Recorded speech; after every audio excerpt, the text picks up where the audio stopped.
Well, joining us on NDTV this evening is Mr. N. Ram, who is, of course, the person who has broken this story today, the chairman of the Hindu Publishing Group, joining us first straight from Mumbai. So there is a rejoinder that the Ministry of Defence has put out this evening, and I'll read that out to you very shortly. But just looking, at the report that you've put out today, what would you say is the thing that stands out to you the most? One is, of course, the 41% more for each aircraft, and also the fact that clearly within the Defence Ministry, there were deep divisions about various aspects of this deal.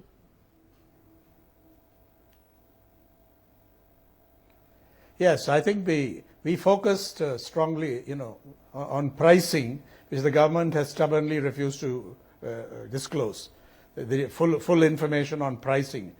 What stands out is that this 1.4 billion euro supposed cost of design and development of the India-specific enhancements, that is brought down to 1.3 billion. That was distributed over 36 and not 126. And Mr. Chidambaram has made a very good point of the huge benefit that Dassault derived from it, completely undeserved. Because they claim this was objected to specifically by three of the members of the Indian negotiating team. They were the financial experts, not the others who voted against them 4-3. So I think that really stands out. So I think you can make a strong case based on this that the people of India have been taken for a ride on this. First of all, the Air Force's requirements. It had requisition for 126 for 7 squadrons, and that was not met. On what basis was 126 shortchanged to the Air Force to 36? That's not been explained. Secondly, what happened to the whole objective of indigenization, moving towards self-reliance, make in India? Because HAL, Hindustan Aeronautics Limited, has done a good job in the past. And so on what basis were they thrown out of the window, and along with it, the objective of building self-reliance in the defense sector?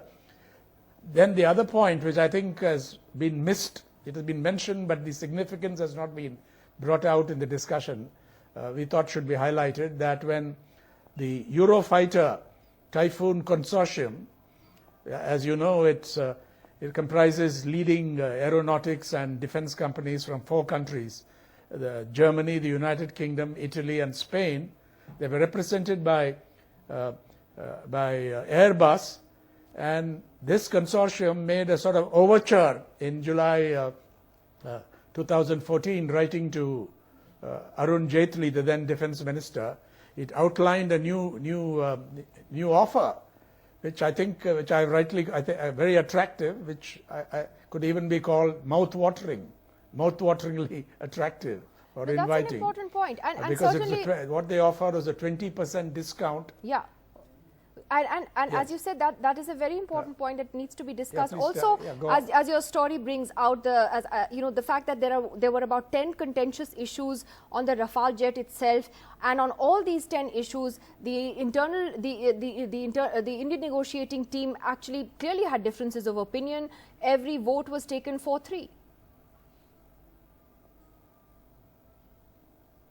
Yeah, 4-3 on everything, including the benchmark price, including whether you can consider the Eurofighter, the Eurofighter consortium's new offer or overture.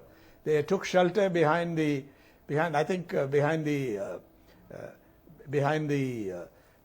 guidelines of laid down by the CVC, the Central Vigilance Commission, and the Defense Procurement procedure. But it is clear that this was not the same deal we are talking about. The 36 flyaway aircraft which we got represent a new deal, completely new deal from the one that has been negotiated. Well, Mr. Ram, right I just want to read the out to time you the what the tender was Ministry of floated, Defence has over said. the past decade, you could say. Sure. I just want to read out to you what the Ministry of Defence has said. They've called your article Yes. factually inaccurate, saying it doesn't bring about I've any seen new that. arguments. Again, they've reiterated the pricing details are confidential, covered by a security agreement. They go on to say that when you're talking about the price of the ISC as 1.4 billion euro in 2007, you haven't included the inbuilt escalation factor that would have worked between 2007 and 2015, and that would be inherent in the price bid.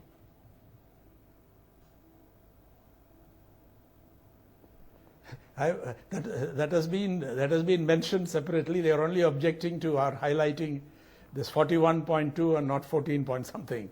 And the 1.4 billion, which was brought down to 1.3 billion euros, was a fixed cost, and it's regardless of the number you buy. If it was very high, according to the three members who objected to that, it was a very high cost. So it's the same. So if you per aircraft price increases, and the discount they got, the 9% discount they got, the government hadn't been clear on it. It was on the bare bones aircraft, not on the fully fitted combat-ready Rafale. That's been made clear by the chairman and CEO of Dassault. Well, finally, Mr. Ram, So, the political I've argument. seen the MOD response. You've seen that, right? And right. I don't. No. There's nothing inaccurate that they've been able to pinpoint. Right. The only thing that they do keep going back to is that they claim the Supreme Court found nothing adverse in the deal, refusing to order an investigation to it. Of course, it depends on how you look at what the Supreme Court order said. Quick last word on that, Mr. Ram. The Supreme Court's order had a number of factual mistakes given by the government. That was, I think, admitted. But I'd only say that the Supreme Court of India may be supreme, but it's not infallible. And also they said that, they were using, it was a very limited thing they were looking at. They were not going to pricing and so on. It's irrelevant what the Supreme Court has said here, and they can't hide behind the Supreme Court. We have to take the investigation forward, and I think there's a lot that will emerge eventually All on right. this. It's a very strange deal struck without going through the proper procedure and so on, and they can't really hide behind the Supreme Court to answer the issues raised by this and other stories as well. But our story is focused narrowly on the question of pricing. The rest is contextualization. Thank you, And on Mr. that, Ram. I think we've got some new information on this, and it has to be studied closely. Well, thank you, Mr. Ram, for that. Thank you for joining us this evening.